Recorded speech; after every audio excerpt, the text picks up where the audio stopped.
Ramiro García Falconi, distinguido colega penalista, hombre de ciencia. También, pues, embajador turístico del Ecuador, porque siempre lo vemos por todos paseando lados en su por moto, todos lados. Es como cuando el embajador no es con de el Inglaterra. Motor, es con la moto. Sí, con la moto. Así que, pues, le damos la bienvenida a Ramiro. Muy buenos días. Hay muchos temas por conversar. Vamos a arrancar por esta reforma al COIP que yo decíamos más temprano, Ramiro. No todo es malo. No todo es malo, pero a veces lo bueno se borra con 3 pincelazos malos y tal parece que pudiera ser esto. ¿Cuál es la opinión en torno, hablemos primero del tema de la revisión penal, el recurso de revisión al que están agregando una excepción con un informe de Comisión de Derechos Humanos y o sentencia de la Corte Interamericana? Diferencia entre estos dos tipos de documentos. Buenos días, Ramiro. Buenos días, Carlos Pocho. Gracias por la invitación. A ver, en general yo te diría que es un mal proyecto. En general es un mal proyecto porque le apuesta al incremento del poder punitivo por la vía de nuevos tipos penales o incremento de penas en los ya existentes. Es decir, parte de la falacia de esta falsa dualidad de seguridad versus garantías. Supuestamente, si queremos tener una sociedad más segura, entonces debemos tener mayor poder punitivo y menos garantías jurídicas. Y esto no es así. Por otro lado, están pretendiendo colar una causal de revisión penal que existe en Colombia, pero la están queriendo incluir como un añadido. ¿A qué me refiero? En Colombia es causal de revisión el que exista sentencia de la Corte Interamericana de Derechos Humanos. Acá están incluyendo también informes de comités de derechos humanos de las Naciones Unidas. ¿Cuál es la diferencia? Por un lado, la Corte Interamericana es un órgano jurisdiccional de comités de derechos humanos de las Naciones Unidas. Órganos jurisdiccionales. ¿Cuál es la diferencia? La Corte Interamericana, dentro de su actividad jurisdiccional, emite sentencias. Los comités emiten informes. Informes de cumplimiento o incumplimiento de derechos. Pero son informes. Y no podemos darle a esos informes el mismo carácter, los mismos efectos y el mismo nivel de las sentencias de la Corte Interamericana de Derechos Humanos. Entonces, se está tratando de colar esta causal de revisión, creo yo, de manera inadecuada, trastocando además el orden jurídico normativo del país, porque no se le puede dar el mismo nivel a una sentencia de la Corte Interamericana que a un informe de un comité de derechos humanos. Ramiro, hablemos de las sentencias de la Corte Interamericana, que primero además se te exige agotar todos los recursos en el país, que tienes que pasar por el filtro de la comisión y luego llegas a la Corte. Sin esta reforma, si hoy en día el Ecuador, en una sentencia de la Corte Interamericana, la Corte le pide dejar sin efecto alguna sentencia penal por clara violación, flagrante violación a derechos, etcétera, el Ecuador se pudiera revisar esa sentencia penal por orden de la Corte Interamericana, o si es necesario introducir en el sistema legal ecuatoriano que eso pueda ser posible? No, a ver, los efectos de las sentencias de la Corte Interamericana son inmediatos, obligatorios y vinculantes. No se necesita que se le incluya como una causal de revisión penal. Ahora, si es que la Corte Interamericana decide en una sentencia que se ha vulnerado las garantías de debido proceso, el derecho a la defensa o cualquier garantía de debido proceso de las establecidas en el artículo 8 de la Convención Americana de Derechos Humanos, pues evidentemente esto implicará la posibilidad de revisión de sentencia, se incluya o no se incluya esta como causal de revisión. Ramiro, buenos días. Alfonso Harp, te saludo, un placer conversar contigo. ¿Qué opinión te merece, Ramiro, el hecho de que quienes están propiciando de alguna manera con mayor fuerza en el discurso este tema de la incorporación de un pronunciamiento de la CIDH para el tema de los recursos de revisión sea precisamente el bloque político cuyo máximo líder, cuando fue presidente de la República, desestimaba totalmente a la Corte Interamericana de Derechos Humanos? Incluso la calificaba como un órgano que se intrometía atentando contra la soberanía del Estado, sobre la soberanía de la justicia ecuatoriana, etcétera. Y sin embargo ahora resulta que es la panacea para todo este tipo de cosas. Bueno, a ver, nunca se les haya podido acusar de coherentes al bloque correísta, ¿no? Siempre se han movido al vaivén de sus intereses. Y en este caso tienen un interés puntual. porque ni siquiera hablan de informes de la CIDH, de la Comisión Interamericana, no, hablan de comités de derechos humanos. ¿Por qué? Porque tienen un informe de un comité de derechos humanos que se refiere a independencia judicial, que de alguna manera establece supuestas vulneraciones al debido proceso en el caso de Correa. Entonces quieren colar esta causal de revisión para volver obligatoria la revisión de la sentencia del caso Sobornos por la vía de la incorporación de esta causal de revisión al Código Orgánico Integral Penal. Es decir, es una reforma hecha a la medida, es decir, hecha por sastre, ¿no? Ahora, entonces, Ramiro, aquí hay que aclarar una cosa. No es que se está propugnando de que sea un informe de la CIDH, que como Carlos y tú lo han señalado claramente son vinculantes, sino de un comité. Ahora, la pregunta es, ¿estos comités de derechos humanos, sus resoluciones tienen efecto vinculante sobre la jurisprudencia ecuatoriana? A ver, los informes tienen efecto vinculante, sí, pero de ahí a que se conviertan per se en una causal obligatoria de revisión, no, son dos cosas diferentes. Por ejemplo, recordemos que un comité de derechos humanos estableció que a los hermanos de Isaías se les había negado su derecho a la defensa al haber aprobado una norma específica una resolución específica que prohibía que los jueces puedan tramitar acciones constitucionales en su favor. Esa es una cosa. Y otra cosa es que ese informe del Comité de Derechos Humanos puede ser utilizado como causal de revisión para revocar las sentencias condenatorias que tienen en su contra. Son dos cosas totalmente diferentes. Claro, en el caso de Correa lo que quiere es utilizar un informe de un Comité de Derechos Humanos como causal obligatoria de revisión y de esa manera tirarse abajo todas las sentencias condenatorias que ya se encuentran ejecutoriadas dentro del caso Sobornos. Ese es todo el interés. Ramiro, sobre este punto una última pregunta ya de detalle. ¿Toda sentencia en contra de Ecuador debe ser causal para un recurso de revisión penal o en aquella en que la Corte Interamericana en su sentencia como parte de la reparación por los graves daños diga esta hay que revisar? Sí, por supuesto. A ver, lo que pasa es que una sentencia puede, como el caso Tibi, por ejemplo, o caso Chaparro Lapo, son sentencias que establecen, por ejemplo, vulneraciones a la presunción de inocencia y al derecho a la libertad. Eso es una cosa. Y otra cosa es que tengan que se establezca violaciones todas las sentencias condenatorias o procesos que puedan revocar una sentencia. Son dos cosas totalmente diferentes. Un informe de Comisión de Derechos Humanos y o encarcelada, por ejemplo, pero que se mantuvo el debido proceso y que las sentencias sean válidas. Lo que generaría la responsabilidad del Estado es su encarcelamiento inadecuado. Entonces, es decir, una sentencia se tiene que analizar desde su contenido, su obiter dicta, para ver qué es lo que se tiene que hacer respecto de las sentencias nacionales.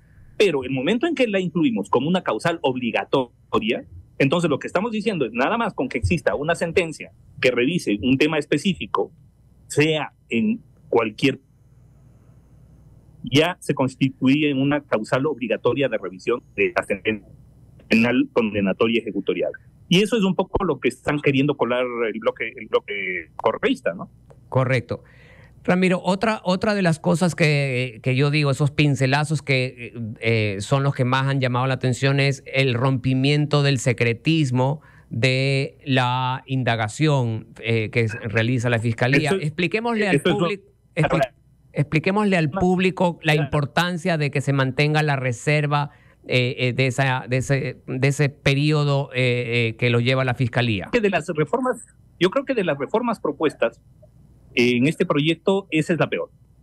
Y es la peor por además, las peores razones. ¿Qué es lo que se está...? A ver, primero, tenemos una fase preprocesal que se llama investigación previa. Esta investigación previa es administrada por Fiscalía.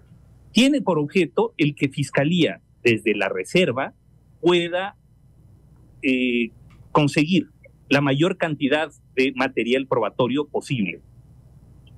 Y justamente se establece la reserva para que no se entorpezca la actuación y el trabajo de Fiscalía. ¿Qué es lo que se está proponiendo en esta ley? Que la Asamblea, órgano de naturaleza eminentemente política, pueda romper esa reserva y pueda acceder a la investigación que está haciendo Fiscalía.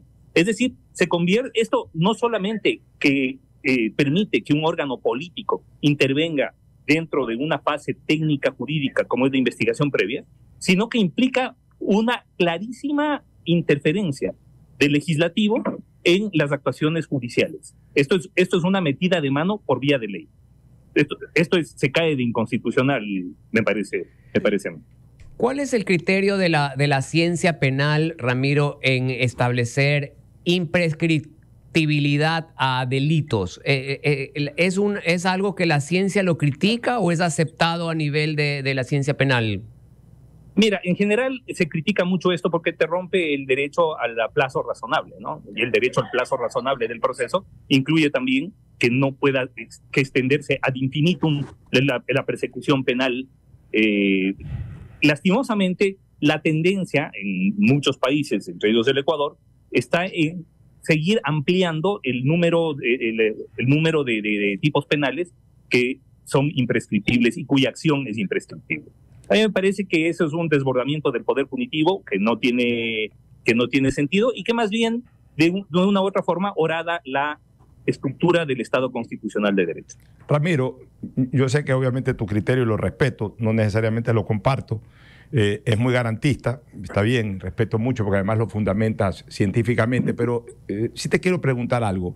Una de las reformas que se está señalando es que, por ejemplo, ya se le limita al juez la opción de manejar las otras alternativas de las medidas cautelares cuando se presenta ante el juzgado una persona acusada por delito execrable. Es decir, hoy cualquier persona acusada de un delito tiene una lista de medidas cautelares, las cuales tienen que ser tomadas en prelación, y la de última ratio es la prisión preventiva, pero ahora se está hablando de que presuntos delincuentes de delitos execrables directamente se les aplica la prisión preventiva. ¿Cuál es tu opinión al respecto?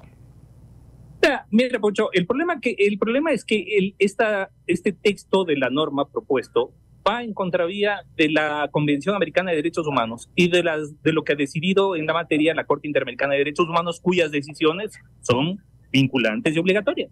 Entonces, prácticamente estamos casi que renunciando a la Convención Americana de Derechos Humanos por la vía de este proyecto de ley. Y esto no es un problema de ser garantista o no ser garantista. A ti y a mí nos interesa que se reduzcan los niveles de inseguridad y los niveles de delincuencia.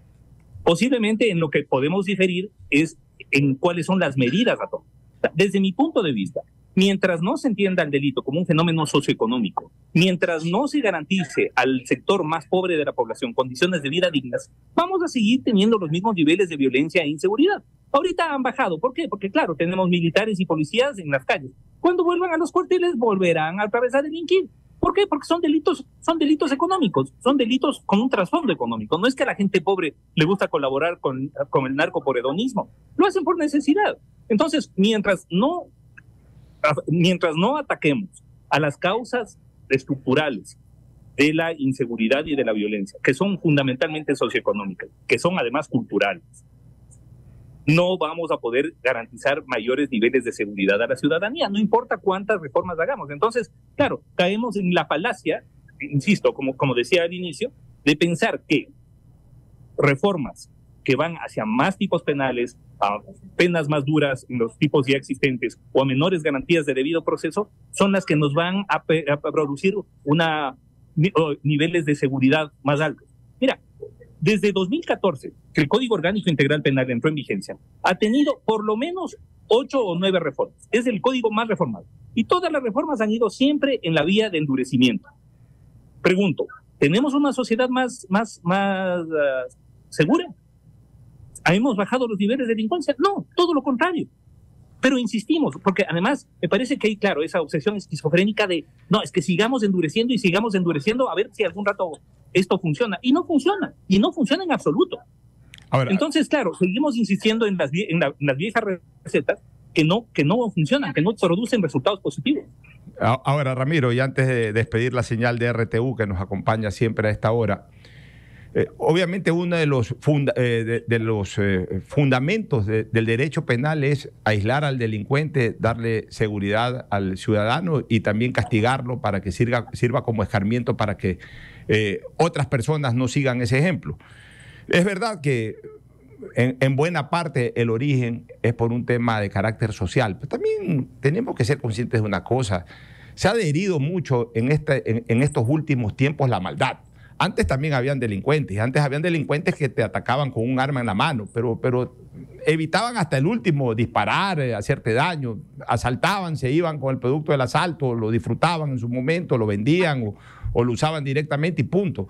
Ahora hay delincuentes atroces realmente que te atacan, te roban y de paso te van disparando, te van haciendo un daño mayor. O sea, ya hay una maldad extrema también en buena parte de esta estructura delincuencial de la que desgraciadamente hoy estamos rodeados. Entonces, lo que yo te pregunto es, ¿por qué podríamos considerar que no sea positivo que cuando se detiene a un delincuente de estos execrables, directamente hasta que siga su debido proceso? No estamos diciendo con eso que ya se lo sentencie de entrada. En la audiencia de flagrancia no se puede juzgar a una persona, pero por lo menos se lo aísle, se garantice de que esa persona va a estar aislada del resto de la colectividad mientras sigue su proceso penal, porque lo que también está ocurriendo, y eso tenemos que reconocerlo, Ramiro, es de que lo liberan con una medida cautelar de otra naturaleza, le ponen por ahí un grillete o presentación cada 15 días en la fiscalía, lo que sea, y ese delincuente sale a hacer exactamente lo mismo.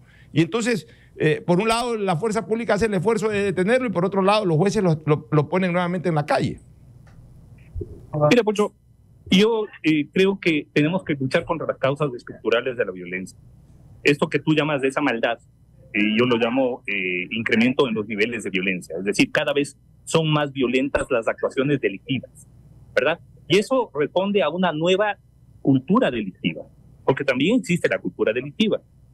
Tenemos ahora ya una narcocultura donde las estructuras delincuenciales ya no son las mismas de antes. Ya no estamos hablando de grupos menores, estamos hablando de grupos de delincuencia organizada que tienen miles de personas en su rol de pago, que mueven cientos de millones de dólares al año cada una de estas estructuras delictivas, que han hecho además de las cárceles también su negocio. Entonces, la pregunta es, ¿tiene sentido seguir alimentando el negocio de estos grupos delictivos metiendo más gente presa? Porque además no es solamente de cuestión de aislarle y se acabó. O sea, no es que al delincuente le metemos en una caja y punto. No, le metemos en un nuevo hábitat, ¿verdad? En un nuevo entorno donde va a compartir con miles y donde lo que va a hacer es tecnificar sus niveles de actuación delictiva y acrecentar sus niveles de violencia. Es decir, esa persona que entra por haber golpeado a alguien para llevarse al celular, la próxima vez va a entrar por sicariato. Ese es el problema. Ramiro, otra de las cosas que se pone aquí, que no sé si estés de acuerdo, es el feminicidio, es decir, que se condene las acciones de los servidores públicos que retarden auxilio preventivo. Esto puede ser muy subjetivo. Total y absolutamente, porque además estamos hablando de una conducta omisiva previa. Es decir, usted como no pudo prever que iba a pasar y como ya esta persona que acudió donde usted para que emita alguna medida ahora ha sido violentada, entonces usted tiene que responder. Es decir, no habrá policía ni funcionario que no esté sujeto a persecución penal por este nuevo tipo penal. Si hubiera olimpiadas de la novelería, yo creo que Ecuador ganaría oro, plata y bronce. O sea, copiamos todo y copiamos mal. Esto es una copia del Código Penal mexicano, en donde se propuso el tema del feminicidio, pero bajo otro tipo de consideraciones. Pues estamos hablando de las matanzas de mujeres sistemática en Ciudad Juárez, por ejemplo, y que fue inclusive materia de un caso en la Corte Interamericana, el caso Campo Algodonero versus México. Entonces, pero claro, estamos tratando de incorporar normas que obedecen totalmente a realidades delictivas completamente diferentes. Por supuesto que en el Ecuador existe femicidio, por supuesto que en el Ecuador existe violencia contra la mujer, pero de ninguna manera del nivel que justifique una incorporación de un tipo penal como el del feminicidio, en donde los funcionarios van a terminar, claro, y para no verse sujetos a ese eventual tipo penal, a esa persecución a futuro, además que puede suceder algún momento de la vida. Lo que van a hacer es empezar a abusar de las medidas cautelares y de medidas de seguridad. Eso es lo que va a pasar. Entonces vamos a empezar a incrementar la persecución con base a la violencia de género, y eso va a ser muy, muy peligroso. Perfecto, Ramiro. Ahora sí, confiésenos por qué parte del Ecuador anda y cómo ha visto el operativo de seguridad, etcétera. Estoy en Quito, estoy en la Universidad Central en este momento. Perfecto. Sí, pero a ver, ojo, me di una buena vuelta en moto, como ustedes decían. Yo soy fanático de la moto y del Ecuador, y me encanta. Tenemos unos paisajes impresionantes, ¿verdad? Porque además la experiencia en moto es diferente de la del auto. Es otra cosa.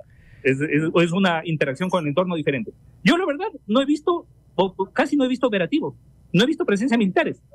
Es decir, si a mí me dicen, esto es un conflicto armado interno, pero perdón, vamos a dar una vueltita y ustedes me dicen si estamos en guerra, porque conflicto armado interno significa guerra, y no tenemos guerra. Muy bien, Ramiro. Queremos despedir ahorita la señal de RTU, agradecerles por la sintonía en RTU, canal 177 en la plataforma DirecTV. Un abrazo a la gente de RTU. Seguimos contigo, Ramiro. Bueno, mira, esa es una de las cosas que yo he venido señalando. Tú acabas de afirmarlo, andas recorriendo. Si bien es cierto que se está haciendo operativos en las trincheras, en las guaridas, por ejemplo, hoy amaneció Guayaquil con un operativo en la zona de sociovivienda, y eso está bien porque van, buscan en donde están, terminan incautando armas, terminan desarticulando bandas. Eso es positivo, indiscutiblemente que es positivo, y es lo que nos ha dado un poco más de aire, de tranquilidad a los ecuatorianos. Sin embargo, las calles, como lo está diciendo Ramiro García, y yo también doy fe de aquello, no vemos la suficiente cantidad, no hablemos ya de militares, de policías, que deberían de ser los que cumplan esa función, o sea, patrullando las calles, en motos, en cuadrones, en camionetas, en los baldes de las camionetas, que se vean los policías. O sea, que una actividad que garantice la seguridad en las calles, en las plazas. No todo va en torno a la desarticulación de bandas, que es muy bueno, insisto, muy bueno, excelente, pero también hay que proteger las calles, apreciado Ramiro y Carlitos. A propósito, Ramiro, también te felicito porque te veo con bastante frecuencia que entrenas box, sacas ahí tus videos, tus fotos. Hago Muay Thai desde hace mucho tiempo, pero desde hace 3 años estoy practicando esta... Bueno, te felicito, es bueno, así como Carlitos practica pádel y yo tenis, tú le das al box. Y bueno, el cuerpo sano, en mente sana. Necesitamos mantenernos activos, además, así es, para garantizar un buen nivel de vida futuro. Muchas gracias, Ramiro García. Muchísimas gracias a ustedes. Con la cátedra, un abrazo. Son las 9:05 de la mañana. Siempre es muy importante escuchar a la ciencia. Por supuesto, porque además es un hombre académico. Podemos discrepar en algún criterio yo en algunos de fondo, temas puedo discrepar, pero a mí me gusta escuchar. Pero es un hombre que sabe, es un hombre que se ha preparado y la visión mucho. de la experiencia penal, porque él es un hombre que está por múltiples eventos penales en el mundo, es catedrático en universidades españolas, etcétera. Es importante escuchar las experiencias, ¿no? Así es. Para poder tener también un criterio.